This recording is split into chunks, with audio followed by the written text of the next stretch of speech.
Pemirsa, Arsyad Rashid menempuh berbagai cara untuk membuktikan dirinya masih merupakan Ketua Umum Kadin yang sah hingga tahun 2026. Namun Menteri Hukum dan HAM Andi Supratman Aktas telah mengucapkan selamat kepada Anindya Bakri setelah terpilih sebagai Ketua Umum Kadin versi Munaslup. Apakah itu berarti langkah Arsyad mempertahankan jabatannya bakal sia-sia? Sudah bergabung bersama kami Kuasa Hukum Dewan Pengurus Kadin Indonesia, Prof. Hamdan Zulfa, dan Wakil Ketua Umum Kadin Indonesia, Mulyadi Jayabaya. Selamat malam, Prof. Hamdan, Pak Mulyadi. Selamat malam, selamat malam. Selamat malam. Baik, terima kasih sudah hadir di Prime Time News Metro TV. Prof. Hamdan, saya ke Anda dulu. Prof, apa saja langkah yang ditempuh kubu Arsyad Rashid untuk membuktikan bahwa Munaslup Kadin 14 September lalu tidak sah?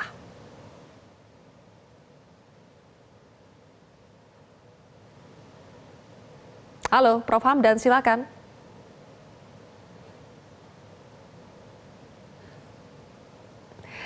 Baik, pemirsa, tampaknya kami mengalami gangguan komunikasi dengan Prof. Hamdan Zulfa. Kami coba sekali lagi, Prof. Hamdan, apakah sudah tersambung?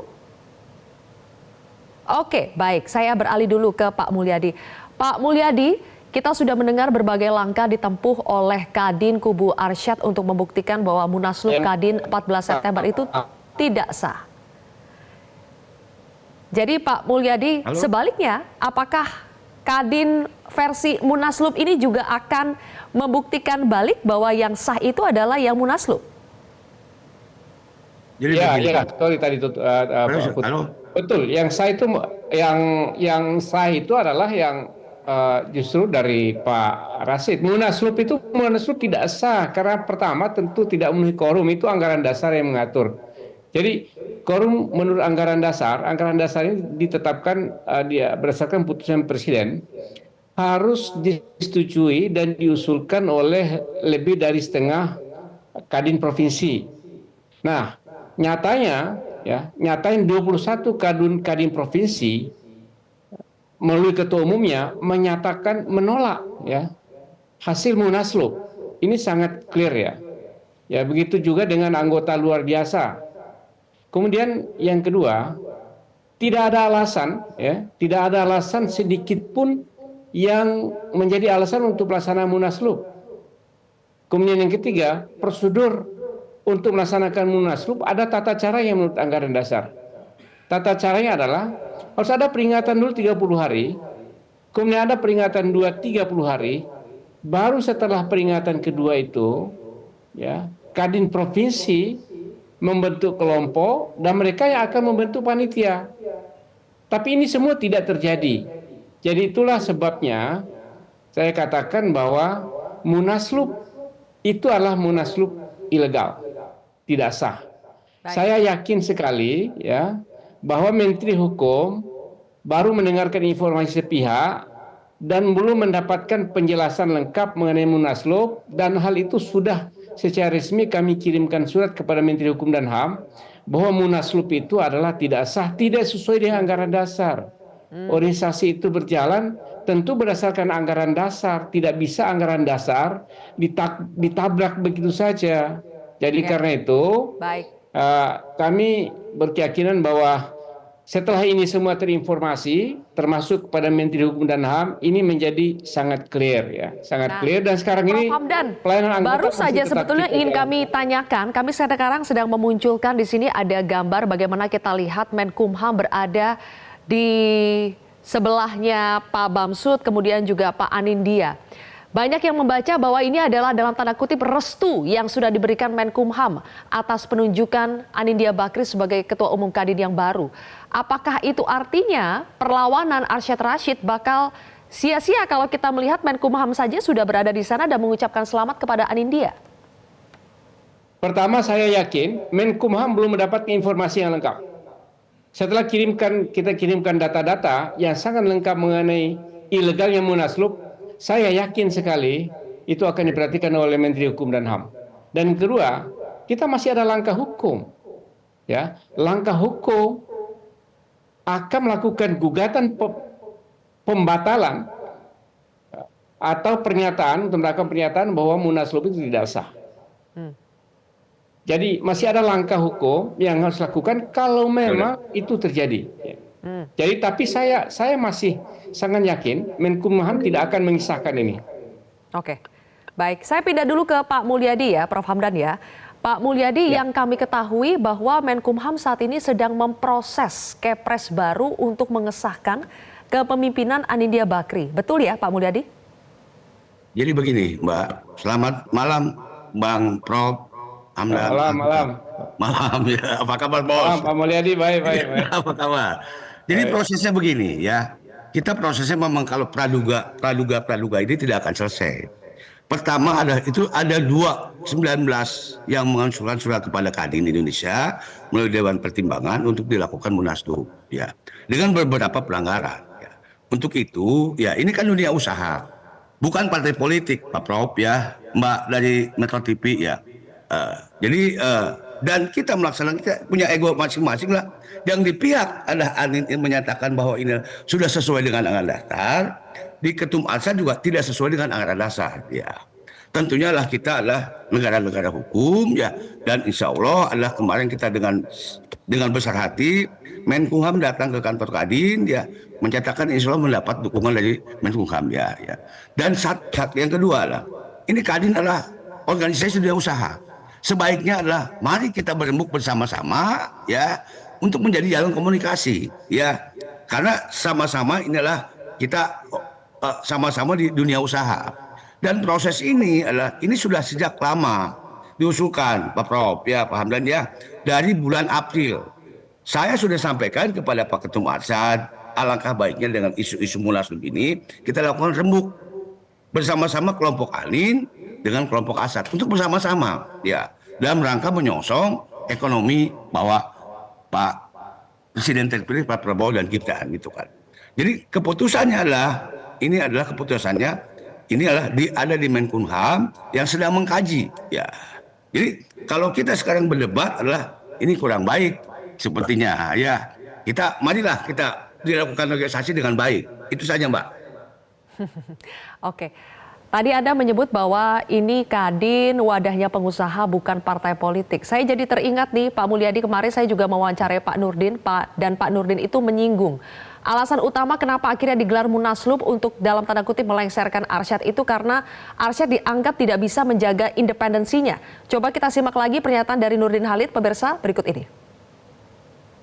Ini menjadi ketua tim ses Ganjar Mahfud pada saat Pilpres itu yang dianggap tidak independen? Ya itu sudah jelas, itu faktanya. Jadi kalau diberi teguran pun tidak mungkin akan bisa merubah karena sudah terjadi itu. Nah, itulah kemudian betul bahwa kekhawatiran itu pasti ada dan kekhawatiran itu tidak boleh terjadi. Jangan sampai sudah terjadi kekhawatiran itu baru kita mengambil langkah. Lama, apakah sejak awal penunjukan Pak Arsyad sebagai ketua tim ses Ganjar Mahfud itu sudah dipersoalkan atau belum? Memang sudah menurut aspirasi, dinamika aspirasi yang berkembang, dan memang sudah tercipta kekhawatiran-kekhawatiran. Kalau ini menang, bagus bagi Kadin. Belum tentu juga. Tapi kalau kalah, sudah pasti berbahaya bagi Kadin. Apalagi sekarang ini kan kita tahu sendiri bagaimana situasi politik nasional kita. Antara yang didukung itu dengan pemerintah sekarang. Prof. Hamdan, jadi itu alasannya menurut Bang Nurdin kenapa akhirnya digelar munaslup. Apa respon dari Anda? Pertanyaannya, menurut anggaran dasar, apakah menjadi ketua tim itu pelanggaran anggaran dasar? Tidak. Kan tidak ada. Coba dibuka satu-satu. Dari dulu juga ketua-ketua Kadin itu selalu menjadi tim kampanye. Kemudian yang kedua, ketua-ketua Kadin juga anggota partai politik. Jadi bukan di situ soalnya. Apalagi kemarin Pak Arsad itu ketika menjadi TKN izin atas keputusan pleno, atas keputusan pengurus, Dewan Pengurus, dan itu cuti. Jadi sama sekali tidak ada pelanggaran anggaran dasar. Kalau masalah mitra dengan pemerintah, ya tetap itulah tugasnya Kadin. Kadin itu mitra strategis dari pemerintah siapapun ketuanya. Jadi tidak ada urusan dengan politik. Jadi ini urusan para pengusaha kok. Jangan dibawa-bawa ke politik. Siapapun pengusaha, siapapun ketuanya, termasuk Pak Arsad tetap merupakan mitra strategis pemerintah siapapun presidennya. Itu sudah menjadi garisnya Kadin dari zaman dulu. Jadi bukan itu persoalannya. Yang kita persoalkan adalah ini organisasi ada aturannya. Jangan ditabrak-tabrak. Ada anggaran dasarnya, ada aturannya, ada prosedurnya. Kalau kebiasaan seperti ini tidak akan pernah beres nanti. Pasti ada juga masalah-masalah yang terus terjadi. Jadi kenapa anggaran dasar itu perlu, aturan itu perlu agar jalannya seperti itu tidak rusak begitu. Jadi semua berdasarkan rule yang ada. Anggaran dasar itu adalah keputusan presiden. Dan pengesahan itu diajukan oleh Pak Arsyad dan Pak Arsyad sendiri berdasarkan keputusan presiden itu berjalan. Baik. Jadi ini clear, sangat clear sekali. Jadi bukan persoalan kalau Pak Arsyad bukan menjadi mitra pemerintah itu salah, itu nggak benar. Itu tetap Kadin itu sebuah lembaga yang sangat kokoh kok dari dulu. Tetap dia akan menjadi mitra strategis pemerintah, siapapun orang yang jadi ketua. Jadi salah kalau menyatakan Pak Arsyad nanti tidak akan menjadi mitra strategis pemerintah, itu tidak benar. Oke, baik. Itu nggak benar. Dan sebaliknya, Pak Mulyadi, apakah nama Pak Anidia muncul karena dianggap akan lebih jadi mitra strategis pemerintah yang baik dibandingkan Arsyad? Jadi persoalannya, ini para pengurus Kadin provinsi mengusulkan Munaslup ini adalah Mbak, ini salah satunya ada pelanggaran Pak Arsyad. Ya. Nah saya kasih tahu kepada Prof. Hamdan adalah jangan tahu, kita kaji aja dulu ya. Kita tidak bisa menyalahkan pihak yang Anin, itu juga bisa menyalahkan Arsyad. Tapi yang jelas bahwa ada sebuah pelanggaran di mana Undang-Undang 1 Nomor 87 Kadin tidak boleh berpolitik, itu satu ya. Yang kedua lah, ini rembukan ini antara Anin dengan Arsyad sudah dilakukan beberapa kali tidak mencapai kesepakatan. Jadi kalau buat saya adalah sebagai anggota Kadin ya mudah-mudahan bahwa Kadin ini cepat selesai untuk menyongsong Presiden terpilih Prabowo Gibran di 20 Oktober yang akan datang. Gitu. Oke, sebentar Pak Mulyadi. Kalau disebut ada pelanggaran, untuk membuktikan ada pelanggaran itu lewat mekanisme apa? Ya itu tadi Pak Hamdan sudah tahu ya. Kelompok Arsyad bisa membaca gitu. Apa sih yang dilakukan oleh kelompok Arsyad ini? Tentunya kelompok yang Anin juga punya dasar. Nggak mungkin kalau tidak punya dasar gitu. Makanya kaji bersama gitu kan. Ya supaya di mana tata letaknya. Insya Allah kalau ini sudah sepakat bisa ketemu persoalannya di sini karena Undang-Undang Nomor 1 Tahun 87 itu Kadin tidak boleh berpolitik itu ya Mbak gitu. Oke. Makasih Mbak. Untuk memutuskan ada pelanggaran Pak Mulyadi, apakah sudah dilewati mekanismenya surat peringatan atau misalnya ada sidang? Sudah dilewati ya sudah dilakukan sudah dilewati ya. Di mana ada 19 yang membuat surat ditambah 3 Kadin provinsi adalah 23 ya. Yang hadir malah 28 waktu pelaksanaan Munaslup gitu kan ya. Jadi kita juga punya data gitu kan. Nah ini perlu adalah dikaji bersama. Ini sekarang misalnya contoh gitu Mbak ya. Ini di kita ada 19 anggaran dasar itu 50% plus 1 ya. Di mana di kelompok Arsyad ada 21. Yang 21 ini sudah ada pernyataannya di kelompok Anin yang mendukung Munaslup ya. Itu kan ya gitu Mbak. Oke. Prof. Hamdan coba ditanggapi, sudah ada katanya mekanisme untuk memutuskan bahwa Pak Arsyad melakukan pelanggaran, buktinya ada banyak yang datang ketika Munaslup diselenggarakan.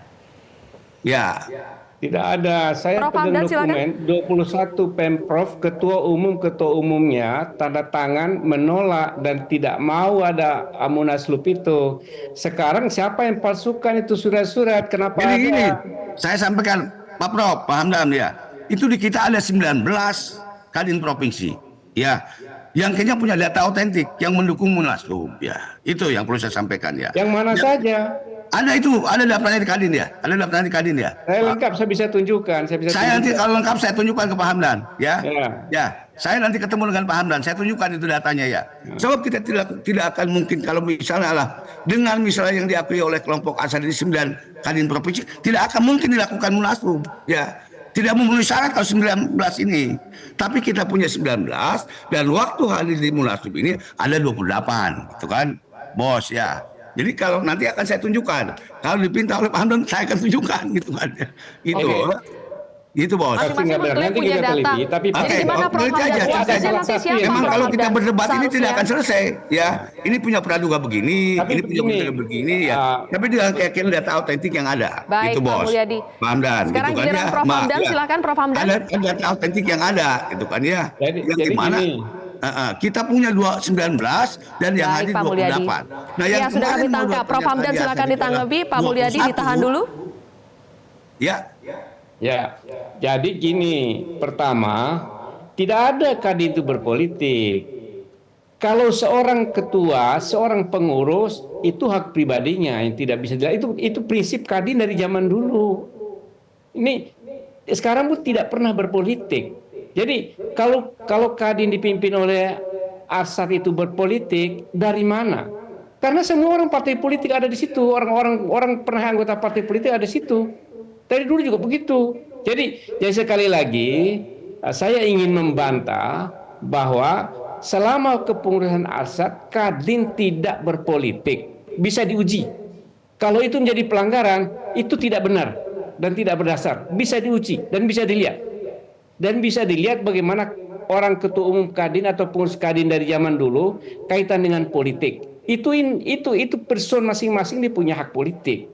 Tidak bisa dilarang. Tapi Kadinnya sekali lagi tidak berpolitik selama kepengurusan Arsat dan ke depan juga kepengurusan Arsat begitu. Kemudian yang kedua, masalah data-data nanti, masalah data-data yang jelas saya pegang itu. Kemudian juga ALB juga tidak benar, prosedur 30 hari juga tidak benar. Jadi tidak ada yang benar, tidak ada yang memenuhi syarat. Jadi ini sangat clear. Saya berani ngomong karena saya megang data. Saya nggak akan berani ngomong kalau saya tidak megang data. Kok tiba-tiba ada munaslup? Jadi orang semua kaget ini, orang Indonesia kaget tiba-tiba ada munaslup gitu. Walaupun saya tahu ada pembicaraan di internal tingkat pengurus, ya ada pembicaraan, tapi tidak ada munaslup, tidak ada bicara munaslup. Kalau gitu Prof. Hamdan, ketika masing-masing kubu mengklaim punya data dan punya versinya masing-masing, siapa ya yang seharusnya menjadi jurinya di sini, wasitnya untuk mengkaji dan untuk membuktikan siapa yang salah, siapa yang benar itu siapa? Kalau sama-sama ngotot, biar nanti hukum yang akan menilainya. Karena itu, ini dipending dulu semuanya. Menteri Hukum dan HAM tidak bisa mengesahkan ini. Jadi tunggu proses hukumnya. Kalau memang itu saling ngotot begitu. Saya juga setuju kalau bisa ada pertemuan secara musyawarah keluargaan, ini organisasi pengusaha dan mitra strategis pemerintah, oke, setuju. Tapi kalau itu tidak selesai dan juga ada perselisihan mengenai fakta dan data, ayo kita uji di pengadilan. Kita tunggu proses itu. Betul bos, betul Bang Hamdan ya. Gitu. Pertama kita lakukan musyawarah. Kalau memang masing-masing semuanya ini punya data gitu kan. Kelompok A punya data, kelompok A punya data ya. Kita lakukan musyawarah, kalau musyawarah tidak disepakati, kita melalui jalur hukum gitu kan ya. Karena ya, kita cari kebenaran gitu bos, gitu kan ya. Betul, memang kalau kita sekarang setiap orang bicara begini. Sudah ada jadwal belum untuk bertemu dua kubu? Apa? Sudah ada jadwal untuk bertemu dua kubu untuk musyawarah? Belum ya. Saya menginginkan seperti itu untuk musyawarah gitu kan ya, supaya ini clear gitu kan ya. Karena ini juga akan mengganggu kepada dunia usaha. Yang perlu saya sampaikan, tidak akan dilakukan munaslup kalau dukungan ini belum sesuai anggaran dasar anggaran rumah tangga.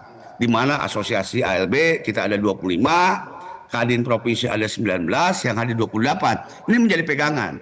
Tadi Bang Hamdan menyatakan bahwa ini ada di sini 21 ya, di sini 19, berarti kan 40. Padahal Kadin itu hanya 34, gitu kan, hanya 34 provinsi ya. Ya, kita dilakukan masing-masing adalah by data ya. Kadin kelompok Anin punya data, kelompok Arsat punya data ya. Bisa terakhir pertanyaan saya ke Prof. Hamdan ya. Prof. Hamdan, kalau terjadi dispute seperti ini, penengahnya kan tadi Pak Arsyad bilang harusnya pemerintah itu menjadi pengawas, ada itu di Kepresnya. Apakah masih berharap bahwa pemerintah dalam hal ini Presiden Jokowi menjadi pengawas, menjadi penengah, sementara Presidennya sudah bilang, bolanya jangan dikasih ke saya, selesaikan secara internal? Ya memang di undang-undangnya ada. Jadi pemerintah itu adalah pembina dan pengawas. Kemudian yang kedua, kalau ada perselisihan organisasi seperti ini, ya, memang ada forum pemerintah untuk memediasi, ada forumnya. Harusnya itu ada. Kalau itu sudah mentok, baru langkah hukum yang dilakukan. Saya berharap pemerintah melakukan itu, fungsi itu, karena memang ada kewajiban itu kalau menyelesaikan masalah-masalah seperti ini. Betul. Jadi gitu. Baik. Betul. Kita tunggu nanti bagaimana persoalan ini bergulir. Kami sudah ngirim surat kepada Presiden untuk menjalankan fungsi itu, melakukan pembinaan, ya, dan tentu melalui menterinya untuk melakukan mediasi, ya, suatu forum untuk mencari penyelesaian masalah ini. Kalau itu mentok semua, kita akan melakukan langkah hukum karena kita yakin dalam posisi yang benar.